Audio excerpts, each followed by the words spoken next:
You are listening to United or Divided, episode 2. What we do here is we present information on topics relating to current day news or overarching topics that people have strong opinions on. Paul and myself try to give not only our opinions, but data that we're familiar with, and it is up to you to come to your decision. So welcome to United or Divided. Like I said, it is episode 2, and we have two main topics that we're going to be touching on today. And what we're going to try to do here is touch on a current topic that's in the news, and then a broader topic that people typically debate. So we're going to be going into media bias and all the different rabbit holes we can go down there and all the different views on that. But to open, Paul, I know there's an issue in Ohio that's getting some headlines that is being hotly debated. And I know you have some data for us. Yeah, absolutely, John. So this one is an interesting topic because it's become more and more prominent over the last few years. So this relates to the transgender men or women competing in alternate sports for their non-biological designation. So I'm going to read through an article here that we have from the Daily Wire, first couple paragraphs by James Barrett. Shortly after a high-profile lawsuit was filed in Connecticut against a recent state policy allowing biological males to participate in girls' sports, legislators in Ohio are taking action to save women's sports from transgender athletes. In a press release in late February, the Ohio House of Representatives announced a new bill titled Save the Women's Sports Act, proposed by Republican state representatives Jenna Powell and Reggie Stolfus, that seeks to promote fairness to all and preserve the integrity of sports by keeping biological males out of female athletic events. So, John, the reason this has come into the mainstream is because in Connecticut there was two biological males who decided to run as women, and since that policy has gone into place, titles that were previously held by 9 different girls in the prior year are now held by 2 biological males. So, what's your opinion on this article, and what are you thinking? Yeah. So first things first, I just think when political correctness even allows this to become a debated issue, I don't want to sound ignorant, but when it allows it to become a debated issue, meaning there's, people on both sides, I think we are in a place that everyone needs to step back from and look at. We are talking about people who are physiologically, chemically males, and they've chosen to transition, or whatever the word is people want to put on it, to become a female because that's how they feel. But we still, and they still, cannot change the fact that they were birthed as a male in this case.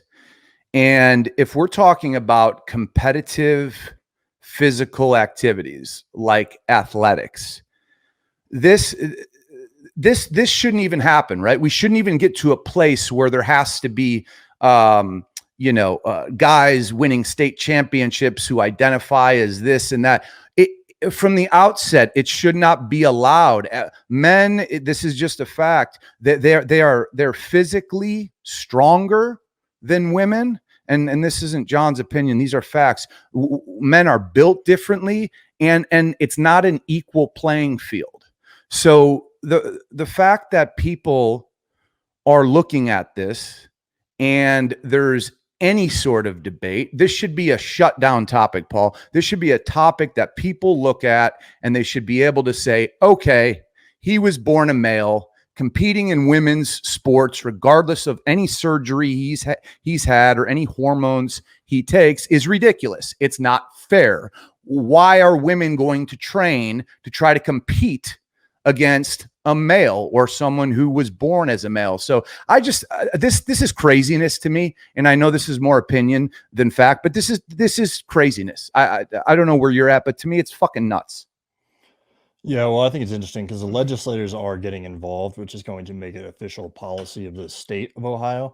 And so that's where it becomes important, is because that is an impact to everyone. It's not just a local decision that was made by, for example, a school district. So that type of policy typically promulgates upward into the federal policy as well. So that's something to consider, is that people think this may be just an Ohio issue or maybe just a Connecticut issue. But at the end of the day, policies are implemented locally, a lot of times trickle up into the federal level. And in order for those policies to go through and be effective, there has to be precedent set. So that's why that works that way. But one thing that's important to recognize here is that this is not just a singular case. I know that a lot of people, when they hear this, say, oh, that doesn't happen that often. It's not that big of a deal. But I have some examples here. And Hannah Mouncey, she switched over to participate in the Australian handball team. She switched from the men's team to the women's team. And then she won the John Marriott Sportsperson of the Year, and she dominated in handball and became the best there was. And then Fallon Fox, you're pretty familiar with this. This is the MMA field. She competed against Tamika and suffered a broken skull and a concussion in that fight. And so he identified as a woman and broke someone's skull because of an unfair playing field. And another example is Mary Gregory, and this is in the powerlifting space. She took 4 powerlifting records in one day, and then the Olympic Committee voted and said that it was illegitimate because she was competing in the wrong gender, essentially. So it's not just a localized issue. It's not something that we're cherry picking and saying, look at this crazy story, because it's common and it's happening in all the different sports. And my opinion is that it does take away from the integrity of the sports, because, as John mentioned, men and women are different. And I understand that this is a fight for equality, but in the chase for equality, they're pretending that things that are real and factual and biological don't matter. And I think that's irresponsible.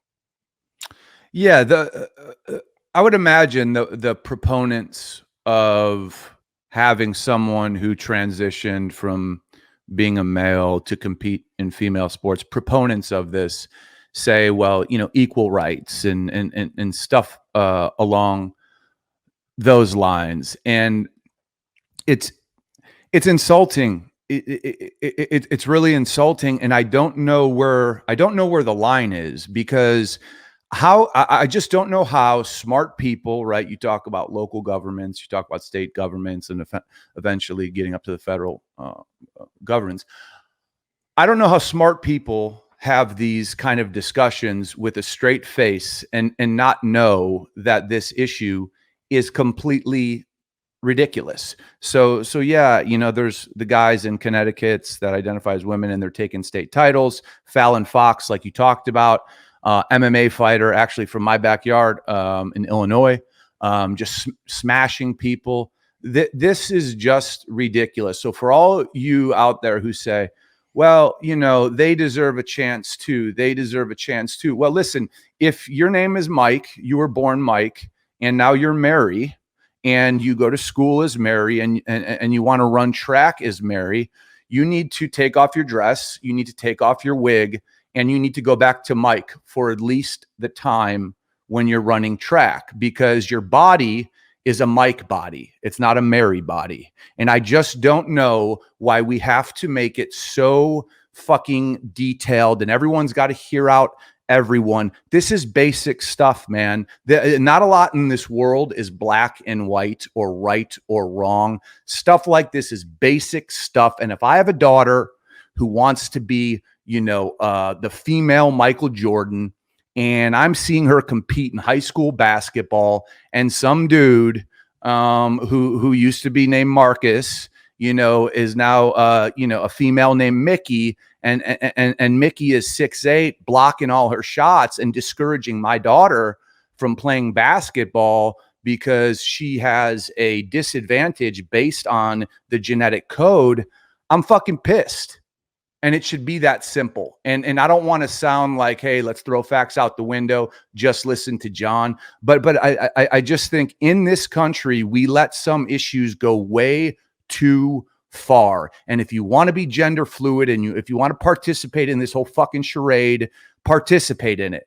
But how could we not agree that in sports, in something that is based on the physicality of the human being, that men and women biologically must be separated?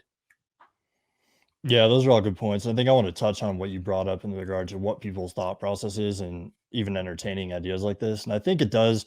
Well, I do think there's two components. I think there is a malice component, but in general, I think that people are approaching this because they do have sympathy for these people who have suffered from gender dysphoria, which is a disorder. But in order to make these people feel better and to make them feel more comfortable and to tailor to them, the solution is not to take rights away from all the other people who are trying to compete in sports in which they want to be competitive. Their disincentive for people to compete, particularly women, is going to go through the roof if biological males are allowed to compete in women's sports. And that's just a fact. But I think that from a policy standpoint, like you said, how do you even wrap your head around coming onto this topic and then supporting legislation that supports men participating as women or vice versa? I think it probably comes from a place of them trying to be empathetic and using policy improperly to enforce their point of view, when in reality, the solution has nothing to do with the policy. It has to do with the individual. Yeah, yeah. And the one thing I would say, because I read something where this argument was used, is that, a female competing on the boys' high school wrestling team or the boys' high school football team, when there is no female high school wrestling team or female high school football team, it's a completely separate issue, because I don't think anyone with a sane mind is going to say that she has the advantage. She obviously has to be exceptional to get on the field with the guys. And not only that, she does not have the ability to get on the field with the girls. So if she excels at football and she can only play with the guys, she can only play with the guys because the girls don't have a football team. So if people are looking at, well, girls can do it with guys, why can't guys do it with girls? Beyond, the chemistry and the genetic code, that's a fake argument, just based on the fact that girls don't have wrestling or football teams.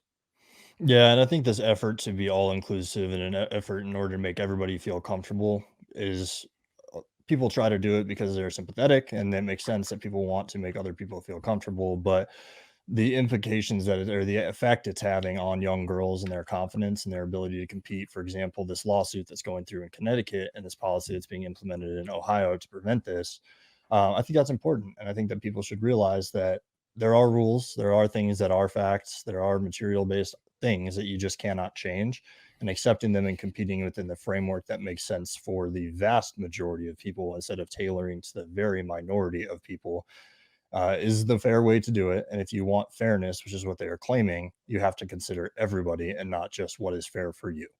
Yeah, and we have to stop chastising, you know, I'll just give you an example. If an issue like this was brought up, 40 years ago, people would say, "Get the fuck out of here!" Like it'd be laughed at, right? But now, because there's been a conscious effort by those in power to make everyone feel like their effort matters, even if it yields shitty results, right? Like the whole get a trophy for participating, that whole ethos, that whole mindset is, I believe, how we got here.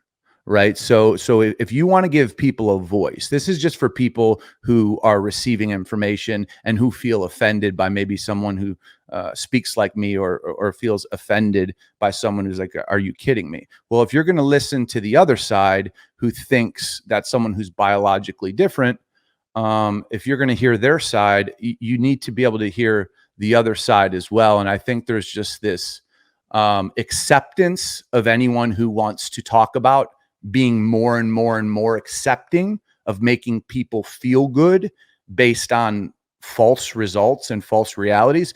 But there's not an acceptance of people speaking a little bit more direct and brash.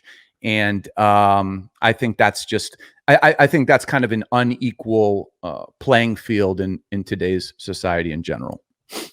Yeah, there definitely needs to be consideration for that. And I think that people need to take it seriously when they're putting in these policies and looking at the externalities of the decisions that they're making for a very small percentage of people and the impact that has on the vast majority. And I mean, no matter what you do, men and women are different, and that is what it is. Women are great in certain ways, men are great in certain ways, and we all have our attributes that make us outstanding in our own individual fashions. But you can't avoid the rules and the reality of the situation that you're in. So you can't change the reality to fit your worldview. You must adapt and compete within the system that makes the most sense for everyone, and that is fair on the broader scheme, not just for an individual. So Correct. that's my take on it. I can sympathize with the individuals who feel that they are in the wrong body or that they want to compete as a woman when in reality they are a man. I understand that that's how they feel, but pushing that onto society at large and forcing young girls, like you were talking about, a potential future daughter, and destroying their hopes and dreams of ever being good at something because they'll end up having to be as good as all NBA players to compete fairly, then you're going to see the abolishment of all women's sports if that goes through. There will be no women's sports anymore. LeBron Yeah. James, he will retire from the NBA and move into the WNBA and then take every record that they have over the next 2 years. Yeah. And then LeBron James will be the only record holder in the WNBA. And that's just a fact. And then he'll say, "Hey, Bronny, my son who's coming up, here's this thing, dude. Tell everyone you're gay, and then and let's get some hormones in you, and then you break all my WNBA records." So listen, there's a lot of room for abuse when it comes to this stuff, but at the end of the day, I think we just need to use some common sense. And common sense would tell you that men versus women in things primarily physical is not equal. And that is that. I think we should move on, Paul. I think we should move on to a topic that's going to get a lot more out of both of us. And people have extremely, extremely strong opinions when it comes to this, as they should. And that is media bias in today's society. And I think in general, the role media plays in how we consume news. And simply put, the role media plays in how people think. And I'll let you kick it off.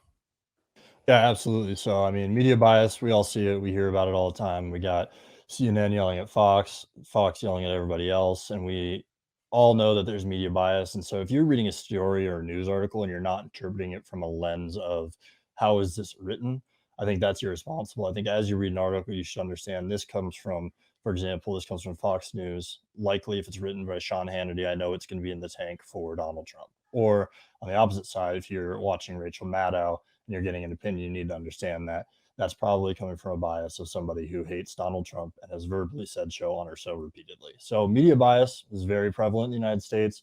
My opinion is that media bias is overwhelmingly on the liberal or left side of the spectrum. I know that there is conservative bias as well, but in general, from the protections that are provided to politicians or the media coverage that's provided, is generally against Republicans and against conservatives as a whole, and media bias certainly leans left in the United States, in my opinion. Yeah, I'm gonna take it back before I go in on that and just say that media used to be the news used to be subsidized by the networks, ABC, CBS, and such. It was subsidized by entertainment programming. So the entertainment programming would yield the advertising dollars, which supported the network. And that 1 hour that Walter Cronkite would come on or a newsman would come on, it was not a revenue producing hour. It was not meant to create profit. It was meant to inform the American people of what was going on. So, you could argue that at that point, there is no specific agenda. At least there's not an agenda as specific as there is on our news networks today. So if you look at why Fox has its outlook, MSNBC, CNN, and such, it's because cable news, especially Fox, is extremely, extremely wildly profitable, wildly successful. And news, hard news, fact news is not as exciting or sexy as news with opinion and arguing and having roundtables where people go. That doesn't bring in the ratings just like hard news. But there's been this like whole process where we've gotten so far away from hard news that there's actually, in my opinion, two businesses that have come out of news and the media: the business of the left and the business of the right. And before I get into who does what, from where I stand, it's atrocious in my opinion, because what we're doing is we're forgetting that we're one. We're country first. We're country first. Any patriot, any steward of this country first, party second. But the news networks have an agenda, and that is 1,000,000% party first. Party first. And what I have seen that do to this country is exactly that. It's party first. It's not we're Americans first. It's we're left or right. We're conservative. We're liberal. We're Republican. We're Democrat. And if you look at the fissure in this country that I think everyone can agree we have, I believe the news media, which has done an amazing job in turning it into a very profitable business, where a lot of people have made a lot of money, the news media is primarily responsible for this. So I understand why they do what they do, but in my opinion, it doesn't make it right. Sure, yeah, and I think the way I like to think about it is Amazon reviews. So everybody knows that when you go to Amazon, you're looking at the reviews. If you look at the bars, it's always very long for the 1 star or very long for the 5 star. There's not a lot people vote for a 3 star in the middle. And the reason is if I order something off Amazon and it works as it should, and it did exactly what I thought, then I'm not going to go on and write a review because it was what I thought it was going to be. And I think the same thing happens with media in terms of right now. It's a new dynamic as opposed to what you were talking about. The old school media is that the ability to influence didn't elicit such a reaction from the consumer, us. So when you put out a headline that says bill passes to aid coronavirus, it doesn't trend near as well or get as many clicks for the profitability margin as bill passes despite Republican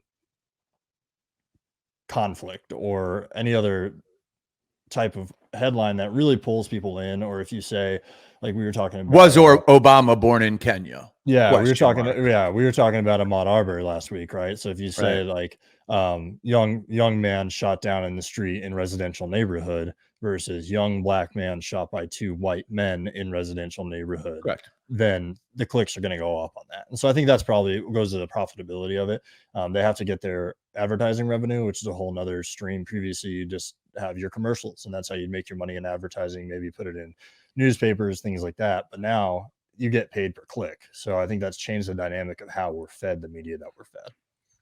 Yeah, in general, it's just I think it should be a known fact that you don't go to Fox, you don't go to MSNBC to get your news. You don't even go to CNN to get your news. I think it should be a known fact that you go to those outlets to get people's opinions on how they see the news, not the news. The news is factual. The news is this happened at this time. Here's who's reporting on it. Here's what we're looking into. There's no opinion in what happens. What happens is what happens. 4 people were killed at 2:53 a.m.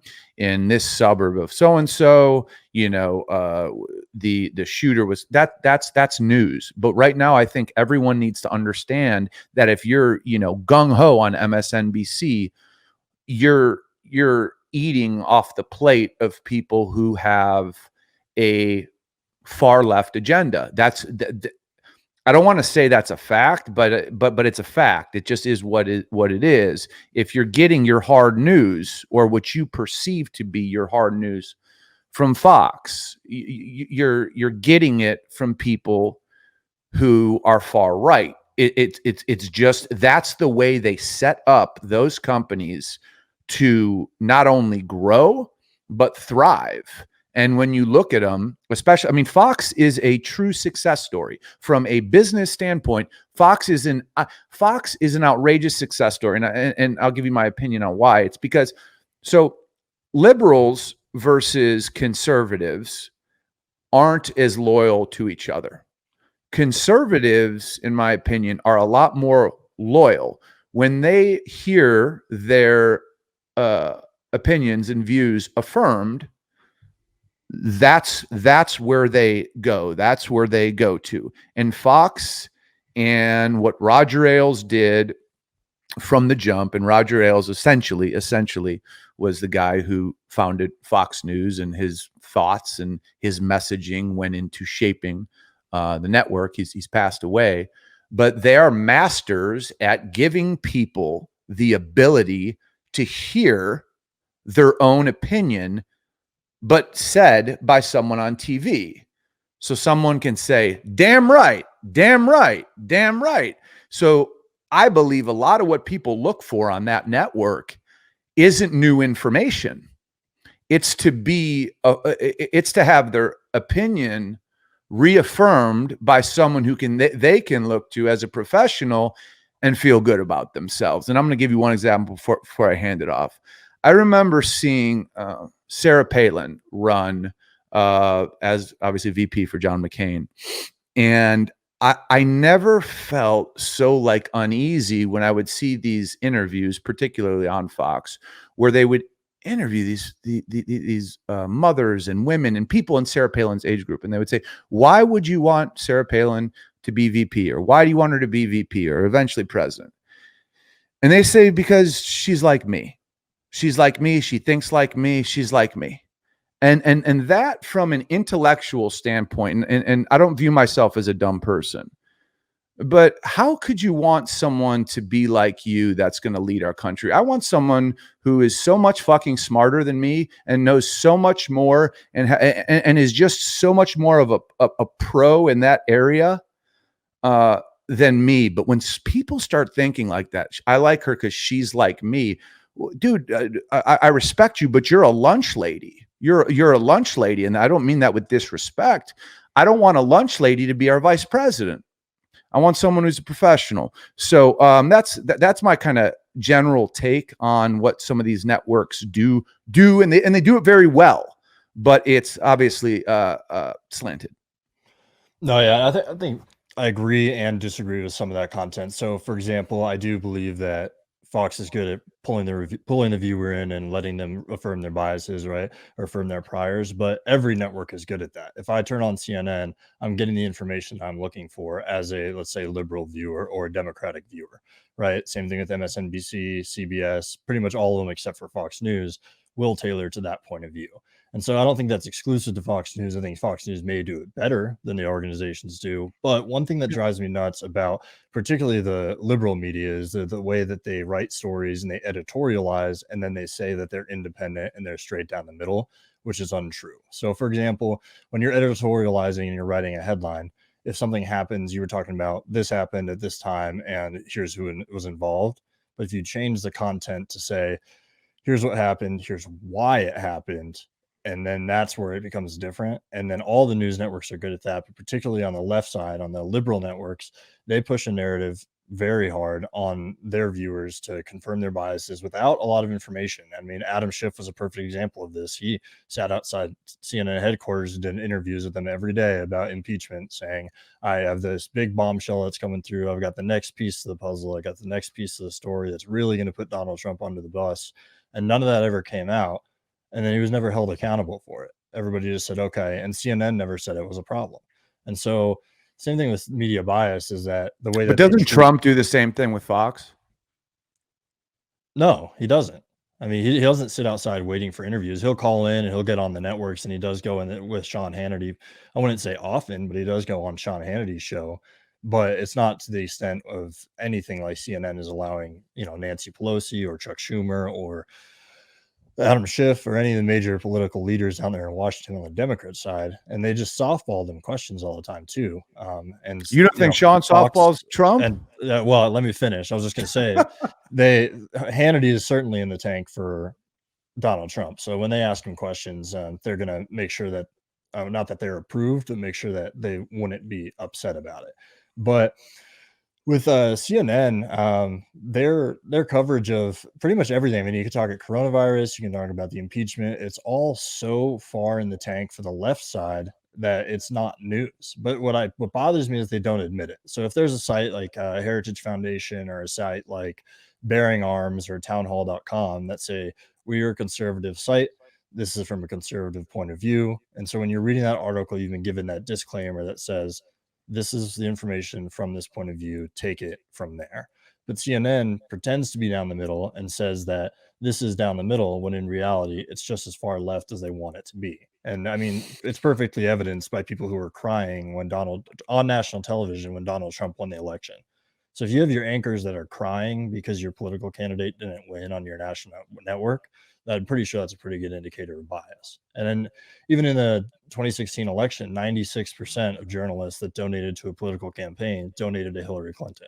So just statistically looking at the people who support candidates with their finances, left wing, it's all Democrats. Yeah. I mean, with something like that, I guess with donations, if you will, I would imagine if we like, and I don't know this to be true, but the Republicans before Trump was president, they didn't like Trump. They didn't like Trump at all. That the last thing they wanted was Trump to be president. So I'm sure if you looked at, some donations from that side, I'm sure a lot of them did not go to Trump. I'm sure a lot of people went to other Republican candidates. And if were you saying that the CNN anchors, 96% of them donated to Clinton? No, 96% of mainstream journalists that made a political contribution in 2016, 96% of those total contributions went to Hillary Clinton, which means 4% of journalists that donated only went to Donald Trump. What falls under main, like when you say mainstream, what embodies those that? are the big five. So like CBS, MSNBC, CNN, Okay. Fox News, those networks. So we're not talking like Huffington Post or townhall.com or some of those other smaller sites, but the major networks that are owned by big corporations. Gotcha. Yeah, no, listen, But back to what you were just talking about with Donald Trump. I mean, I agree. Republicans did not want Donald Trump to win. I mean, even when I cast my vote in 2016, it was originally for Rubio in the primary, and then that fell out. But then there's such a distaste for Hillary Clinton, because correct. she is who she is. And I think we can all, well, maybe not all of us, but a lot of us can agree that Hillary Clinton is not a great candidate that you want to vote for, in my opinion. But the establishment didn't like Donald Trump, and he came in and basically gave a middle finger to the Democrats and the Republicans, and then came out on top. And the media didn't think he was a serious contender. I mean, you saw Nobody did. The videos of election night where they said, right, what was the percentage that Hillary Clinton was supposed to win by? It was crazy, 90% or something like that, and exactly. then ended up losing. So that nobody liked Donald Trump ahead of time on the Republican side. If anything, I mean, that we personally, my opinion is I thought he wasn't going to govern nearly as conservative as he has. So that was where my reservation came from. Formerly a Democrat, wasn't sure where he stood on a lot of Second Amendment issues or moral issues, and his policies actually been very conservative. So I've been pleasantly surprised by that, because I did have my reservations based on the way that the media portrayed him on how he was not going to govern conservatively. Yeah. I mean, I think when we're talking about Trump, obviously everyone can have their opinions of Trump. The one thing in general that I think is extremely dangerous that he's doing, all opinions aside, is that he is telling his base, and he has a very, very loyal base, everybody knows that the media is public enemy number one of the people. And that sets a very, very dangerous precedent. And I know at particular rallies, certain reporters, sure, they're from left-wing establishments, but they've gotten threatened and stuff like that. So I think any time where a leader says this establishment, which is it's a mandatory piece of our democracy, the media.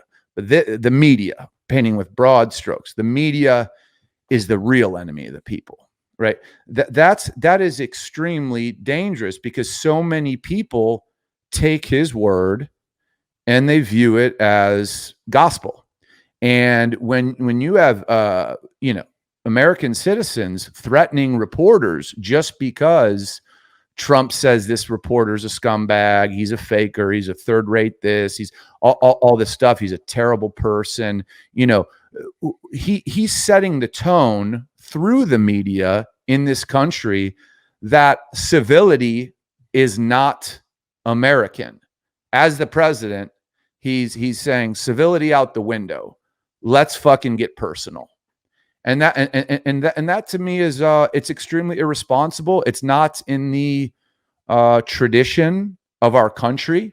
We didn't get here like that. And a concern I have, whether I agree with some of the things he's done, and I do agree with some of the things he's done, or I don't, is it may be very, very hard to recover from these, let's call them new potential traditions that a guy like him, you know, kind of forces his way or forces this country into. It may be hard to get back to a place where, whether we agree, like we're trying to do on this show, whether we agree or disagree, I'm not attacking your family. I'm not attacking where you live. I'm not attacking your girlfriend. I'm not attacking your job.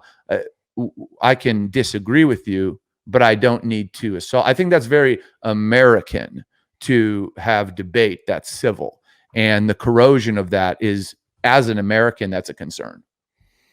Yeah, I mean, you have the right to feel that way. I would say that I don't agree with the incendiary language of enemy of the people. I don't think that that's the right language to be using, but I don't think it's coming from a place that's incorrect. I think with President Trump, when he throws that term out, it is because of information that is not going to the people directly, or it's being filtered, or it's being portrayed in a way that doesn't provide the accurate picture. So, for example, how did Trump come to the mainstream? He said Obama wait, hold on one was second. born So in Kenya. for Look, come on, we got to call a spade here. Sure, yeah, we can talk about the birther issue in a second. That's fake. It's fake news. Yeah, that is fake. But going back to the enemy of the people argument, right? So I don't agree that that language is the proper terminology because it is divisive. However, I think he does have the right to say it because they don't portray things accurately that represent what's going on the ground. So in Obama's term, President Obama's term, when Osama bin Laden was killed, major accomplishment. We've been waiting almost 2 decades for that to happen.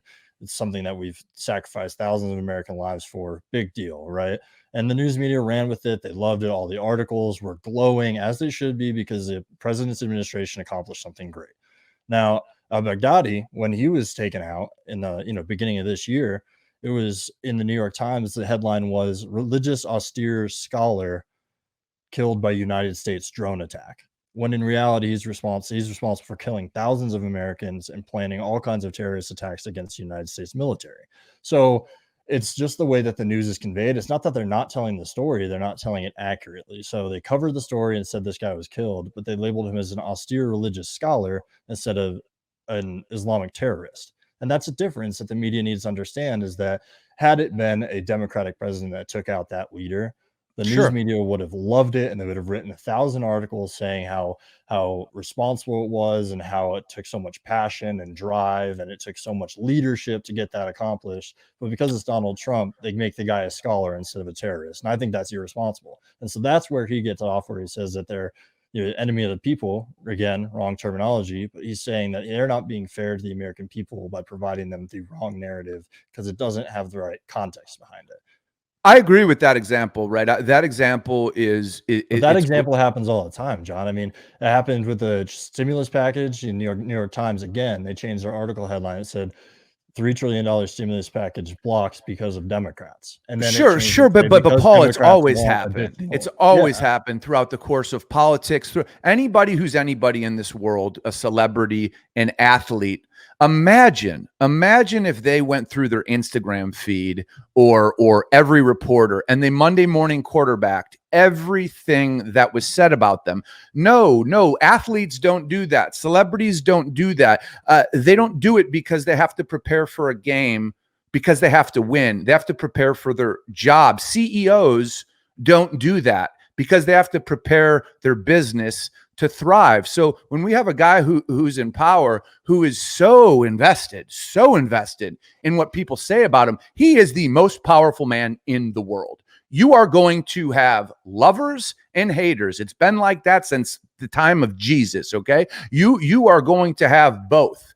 But your job is number one. responding to people who don't like Paul. There's people who don't like you. There's people who don't like me. There's people who don't like everybody and do like everyone.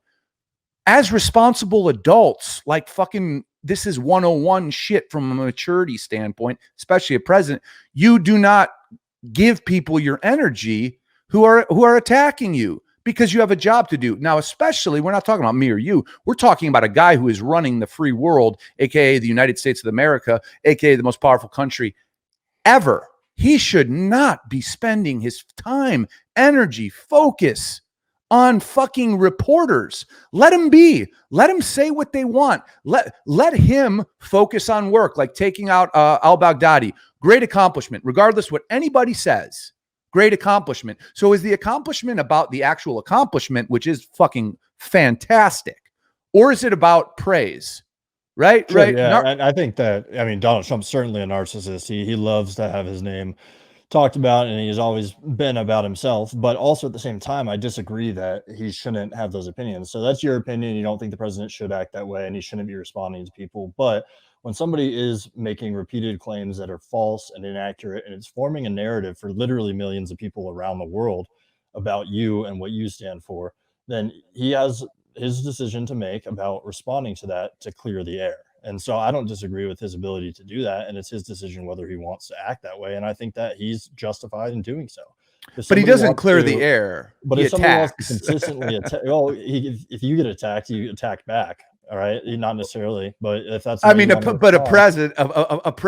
I mean, okay, but that's your opinion, John. Like, yeah, but Obama used to get attacked every day. He used to get attacked every day. Oh my God, this $770 million. Donald Trump has. Oh my God, all you had on Fox News was the running deficit every day, like half the fucking screen. America's deficit. He spent more money since George. I know you remember this since George Washington up into George Bush. Look at the deficit. Look at the deficit, right? What's Trump done to it? Which, yeah, we'll have to talk. We'll have to talk on spending on another episode, because I think the government is out of control. But the media is completely in the tank for Obama, or President Obama, during that entire time. So sure, Fox News harped on Obama and how his performance they disagreed with, but maybe his strategy was not to reply back the same way Donald Trump has. And you can't not. So is George Bush. So is George Bush Sr. So is every president. I think outside of Nixon. Yeah, hold on. I think one of the things that people do like about the content that we're bringing is that we're not talking over each other. So with Donald Trump, him reaching out directly to the people, there are a large contingent of people that really like that he does that. People in his base, as well as people who've come over to the conservative or Republican cause because they distrust the American media. And that is not just their opinion. If you look at all the public opinion polls over the last 20 years, the American media, it has gone through the floor. And it's a public trust in the institutions is at an all-time low, including Congress, including the executive branch, as well as the American media. And it's lower than it's ever been. And the reason it is that is because Donald Trump has started fighting back, and people are realizing that everything that's coming out of the media comes with a bias that people didn't see before because it was not pointed out. And I think that Donald Trump, if he would like to point out that bias and respond to it, I think that's fine, as long as he's not neglecting his other duties, which so far there's no evidence to say that he's neglected his other duties because he's spending too much time talking about reporters. I mean, that could be debated. I think right now, if you look at what Trump is known for, just as a president, generally speaking, it is vicious. I mean, they had to stop having. You need to have these briefings, right, during a pandemic, like they were doing. His people had to pull him from daily briefings, which are a necessity to the country, because he simply couldn't help himself. When he got a question that he didn't like, he would ask who you work for. He would I mean, they had to stop doing briefings on pandemic numbers because the man can't control himself. This isn't presidential. And the one other thing I'd bring up is, when you attack and you attack and you attack and you attack, if you are successful, and there's no doubt that Trump finds a way to get his way, and he's very good at that. He's successful at that. But if you are successful, look at what Russia has. They have state-ran media, and it is Putin is God, Putin can do no wrong. And it wasn't always like that. It became that way because reporters who he disagreed with started getting whacked. They started getting killed. And he was so powerful that nothing was being done about it. So obviously you're either hiding in a fucking cave somewhere if you're writing about Putin in a negative way, or you praise him. So when you just praise someone because you're in fear, and a lot of people are in fear of Trump, 100%, then the people aren't getting what they deserve. And that's information. So I guess my question to you, just because I'd like to hear your perspective, is when you look at Russian meddling in the election, which all 17 intelligence agencies confirmed happened, and you look at the Ukrainian phone call, do you think reporters have the right, not have the right, do you think they should look into those things? No, I think they do have the right to actually use your terminology. I mean, we all First Amendment, right? And the First Amendment is not limited to just the people. It's also the President of the United States has that First Amendment well. So we got to keep that in mind. But as for the Russian influence, absolutely. I think that the intelligence agencies looking into it, as you said, they all acknowledged that there was an attempt to meddle in the election. They also all determined that the influence was minimal and did not impact the election. So they did confirm that it was occurring as an attempt to influence the election, but it was not confirmed that it did have an impact on the election.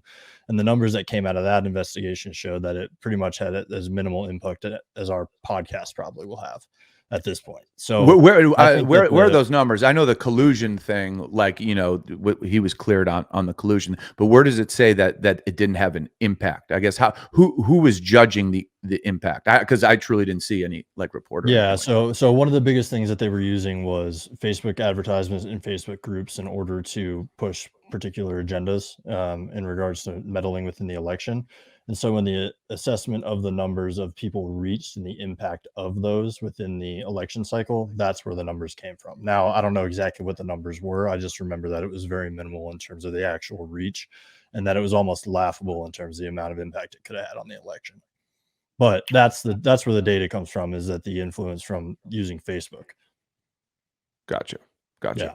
Yeah. But anyway, back to your original question. Yeah, I think that the reporters have an obligation to look into that, and the reporters have an obligation and a right to do so. And then what they find and how they report it is where it becomes down to where you see the bias. That's all. Gotcha. So when you see a guy, and you probably remember his name, I don't, the guy who was an American, I think, general, he was Ukrainian, he testified. You know who I'm talking about?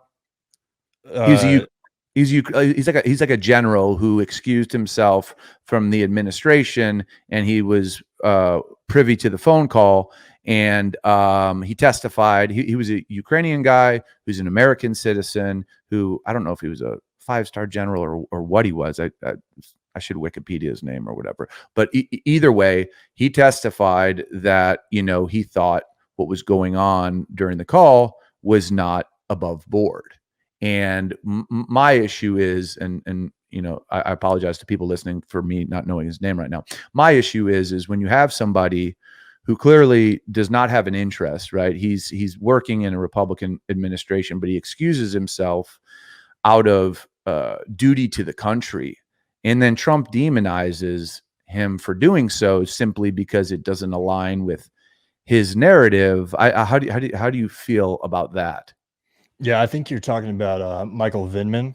Yes, correct. That's Yeah, it. so yeah, Michael Vindman. So he testified, and then he said that he didn't believe that it was of material, or that he thought it was not above board, but he wasn't actually on the phone call. He got the transcript of the phone call. So he wasn't actually a direct party to it. He was a second or third party. And when it comes to investigation and criminality, that doesn't hold any weight. So his opinion, sure, he thought something bad was happening and disagreed with what was going on the call, but he wasn't a first party to the call. So really his opinion doesn't matter. Do you think it takes courage, though, as an American, you have nothing to gain from that, and you got a whole lot to fucking lose? I mean, do you think it takes courage, and does that courage deserve respect from the leader? So if it's accurate, sure, but I disagree that he doesn't have any incentive Okay. to, or he doesn't have anything to lose. He has, or you're saying he has everything to lose and nothing to gain. I bet he's probably going to get a book deal out of that. He got airtime interviews. He's probably gotten paid plenty of different opportunities to give that information after the fact. Now, I don't know what his intentions was or what his motives were when he gave it. Let's assume he has the best of intentions. Now, I just disagree that he doesn't have any incentive outside. But let's say he has the best of intentions and he gives his point of view. Sure. When you look at that in terms of the actual law and what is criminal, and it doesn't meet that criteria, just because he had the courage to say it doesn't necessarily mean that you should take it at face value.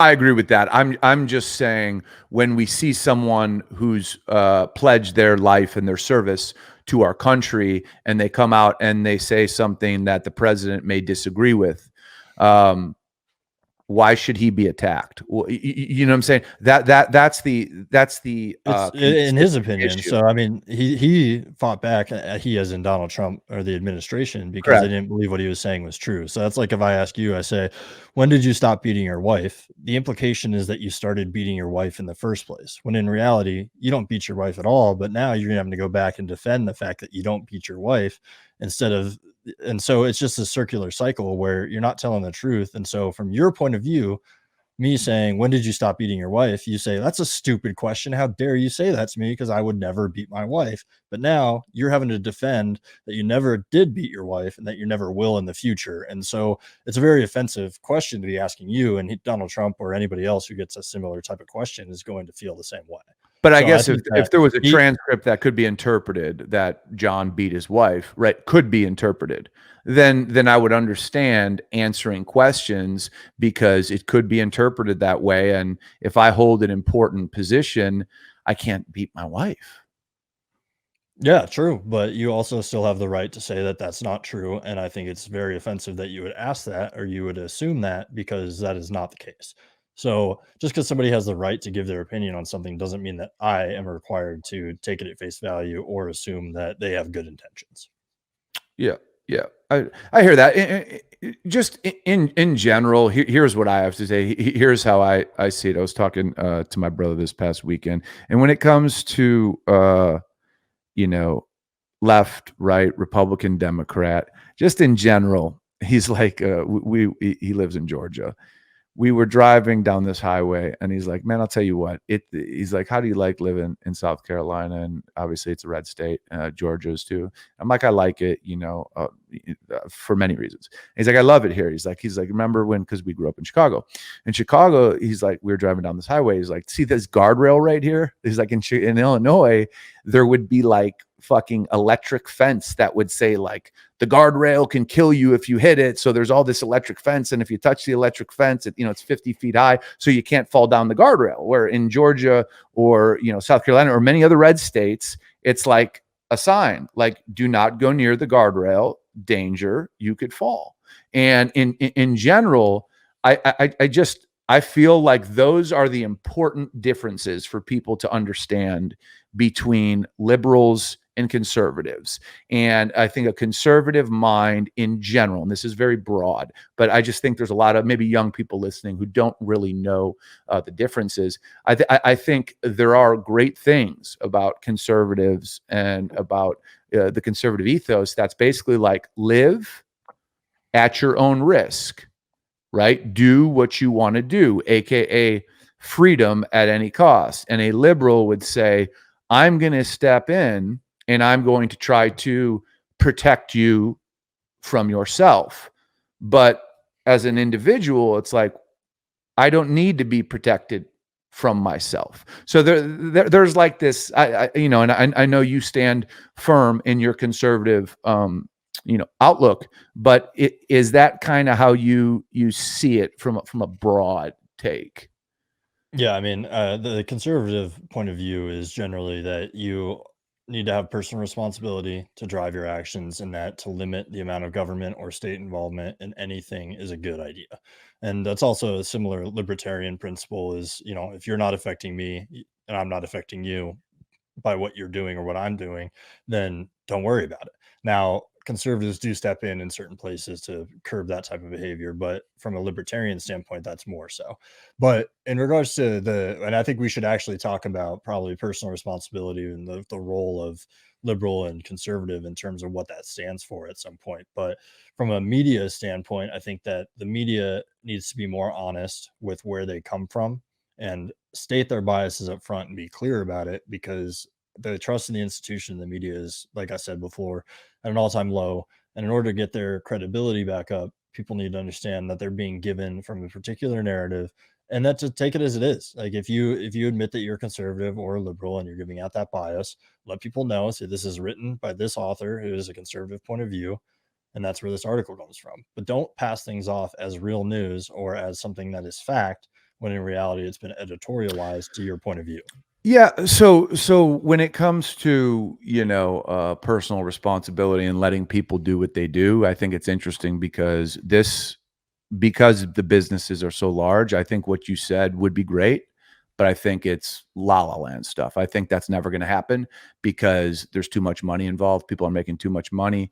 And it's only going to go up from here. So when it comes to information, I think people have to take a little bit more time. They have to be a little bit less lazy, and they need to read more. And it even comes down to, where do I read? And as boring as it may sound, sometimes you need to go to government websites to read stuff. Sometimes you just go to, PBS has some straight stuff sometimes too.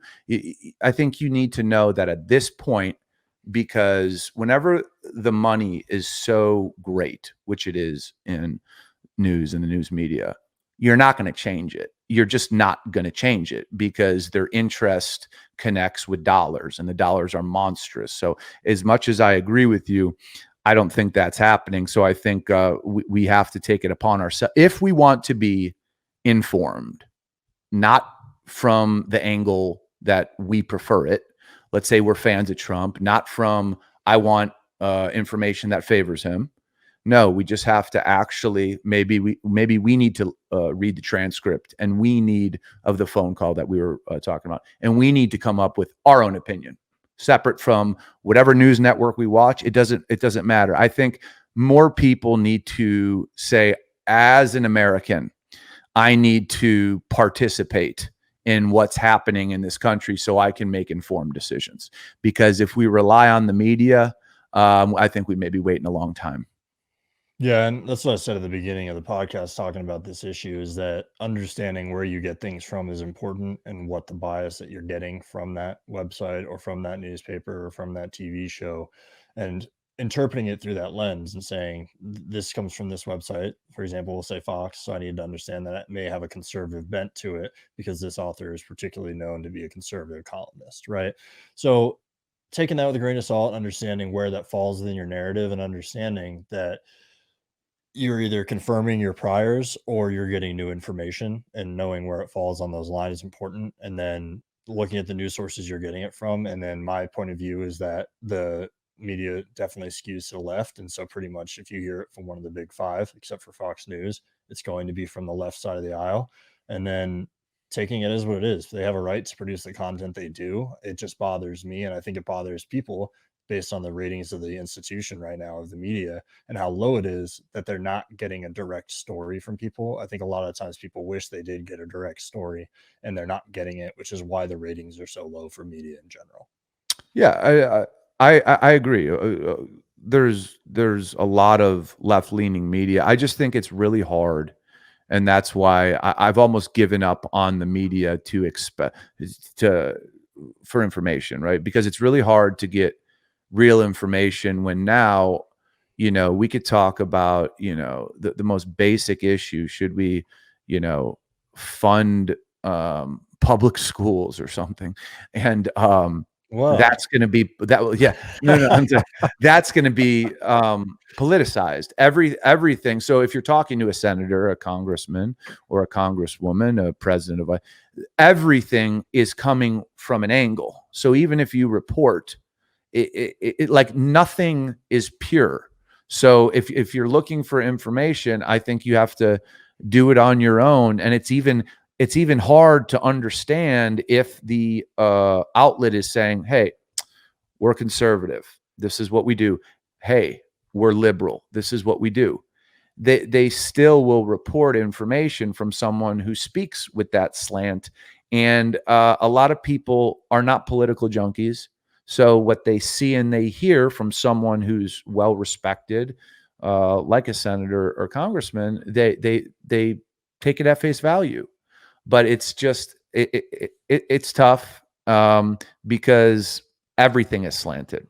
So Yeah, the chain of custody on that information, I think, is important that you were just talking about. So, for example, if you have a local writer who gets the actual police report, we'll talk about Ahmaud Arbery just because we used that example before, is if the local paper reports what happened in the police report and literally pulls out from the police report, copy and paste it into the local newspaper. And then that gets picked up by whatever outlet you want to choose and remorphed into that outlet's point of view. So if, let's say, CNN picks it up versus Fox, those articles that are coming out of that chain of custody are going to be different. And so that's what you need to understand in terms of where the information is coming from and why it's important to sometimes go to the source like you were talking about. yeah, So if people are referencing books or referencing articles, because a lot of time they'll read a line out of an article, like we read a line out of the article earlier today. But the reason I said where it came from and who wrote it was so that our listeners could go back and look sure, that up so that they sure. could get the original context instead of just our opinions on it. You know, just what's interesting in terms of messaging and the media right now is I do think Trump has done some really, really good things. And it's almost like he doesn't toot his horn for things that he should be tooting it for. And he He's his toots own his worst horn. enemy. He's the worst. It's obnoxious. Like Correct. Like And like you were talking earlier, the press conferences, right? So we stopped having the conferences because they were too long. They weren't giving enough information. But the reason is because you get one question and he'd answer the question. Like, let's say it's a generic question, like how much PPE are we getting? And then he would answer the question, say we have 100,000 masks, but that's the greatest amount of masks we've ever had. And it's so important because our administration's done such a good job. Like, sure, true. All right. But I always thought they should be half an hour.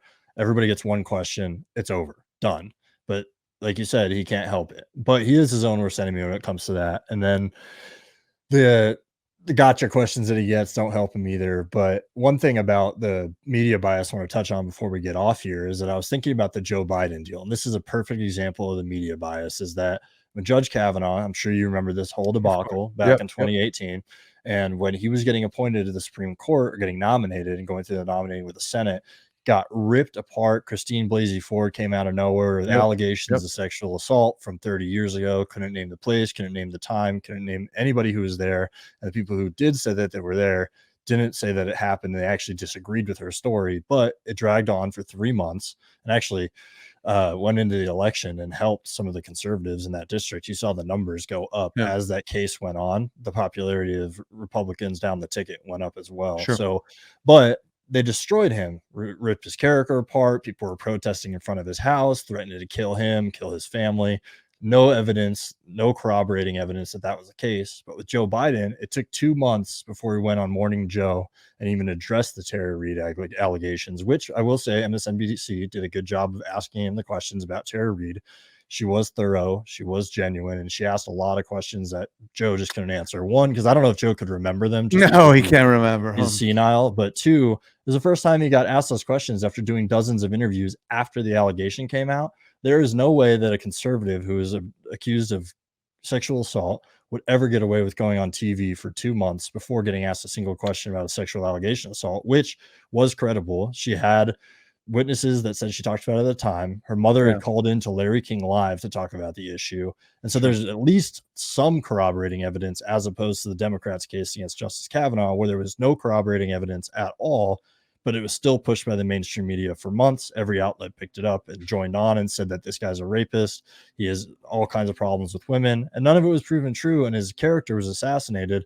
But meanwhile, we got Joe Biden, who's gotten asked about it once, and then they let it go. Just no more questions. That's it. Even though Joe Biden himself said that you should believe all women and that they should always get the benefit of the doubt. But now his Well, position yeah, he has said changed she should be heard. because Yeah, he's in the driver's seat now. So it's a yeah. problem. Well, I don't know. Maybe he's not. Who knows? Yeah, we'll see. And what I would say is this is uh politics is the most ruthless world in the world, and the sexual assault stuff, it's part of every campaign, right? That's what the staffers do. They dig up dirt. We all know that. It happens on both sides. I think we have to adapt to the reality we're in, right? The reality we're in is this. The American people said, a guy who said, I like to finger women's pussies when he was married to Melania on, the Access Hollywood tape. America accepted it, right? America accepted Stormy Dan. America accepted it. So it's not about really my opinion. It's about kind of like, that's where we're at right now. So there's, I think over 13 allegations against Trump. America's accepted it. So both sides play fucking vicious. They play dirty. And I'm not saying sexual assault is right and or acceptable. I think it's wrong. I think it's terrible. But understand that if I were to run, or Paul were to run for office, there would be a opposing team that would find every person we've slept with, and I don't remember every person I've slept with, to be perfectly honest. And if I stopped talking to that person in a way where they didn't like it, they could say whatever the fuck they want about me, and then bam, we got something on them. Like, it's just, I think that's politics. I think Yeah, that's I don't politics. disagree. I think that both camps do their research and they do find out that information. But what we're talking about is the media bias and the coverage of that. Another good example is Katie Hill in California. She was sexually assaulting a staffer repeatedly. She just lost her seat in California to Republicans, I think, since the first time in 1988. But that was covered in the news for maybe half a day, and no one ever touched on it because she was a Democrat who was assaulting her lesbian staffer. And so that didn't fit a lot of different narratives that the left Oh, it covered was a in the lesbian media. issue, because I was going to say, if Yeah, it's a guy, I and was surprised he and complains. yeah, and so it never made the media rounds. Yeah. But then you have what's going on with what happened with Justice Kavanaugh or any other allegations that happened. You're talking about with Trump, all that stuff. Stormy Daniels was paid $300,000 to not say anything. She made a formal agreement to keep that quiet. And Yeah. so it was her decision not to come out with that story, and she did anyway, right? So Trump Right. ended up making money on that because it was a violation of a contract, which is funny. Yeah. But I agree that both sides do digging in the dirt, but it's how it's covered in the media. It's very, very I skewed agree that slanted. It is in slanted to terms the of left. who gets screwed when that information comes out, because it'll make the news for half a cycle when it's a Democrat or a liberal, but when it makes the news for a conservative or a Republican, it's in the news cycle for weeks at a time. And you can see Yeah. that perfectly evidenced by what Yeah. just happened with Joe Biden. Yeah, and here's I agree with you. They beat up on Republicans on these kind of issues way harder than they do Democrats. But to me, that's the strength, or that has at least produced what I perceive to be the strength of the Republican Party, because the Republican Party is used to that. They cauterize and they fight. The Democrats turn on each other and they're pussies. Sorry, they're soft. Democrats don't fight. They don't fight. Republicans fight, and Kavanaugh fought, and he won, and he's a Supreme Court justice. You could say his character is assassinated, and it was, but he prevailed because the Republican establishment got and they fought. So in general, I agree. It slants left, but the Democrats could learn a lot from the Republicans when it comes to defending themselves. I'll just say that. Yeah, and I want to say too that I think it's important. The longer this goes on, the more people see the boy who cried wolf. And so the longer it goes on where Republicans are consistently defending themselves, they're consistently having to fight back and winning, quote unquote, then the next time it comes up where something serious does happen, or there is an allegation that needs to be investigated, you need to get rid of somebody, everyone's going to say, well, they did that with Kavanaugh, they did that, and they name all the examples at which were not true.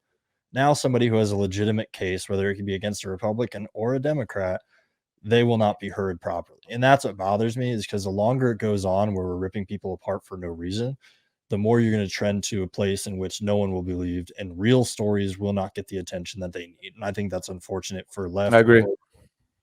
I agree. And in closing, I'll give one, you give one. Who? There's one exception. I'm not going to say it, but you know it.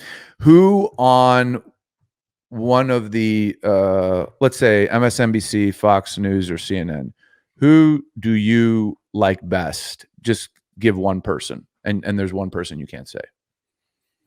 That I like best.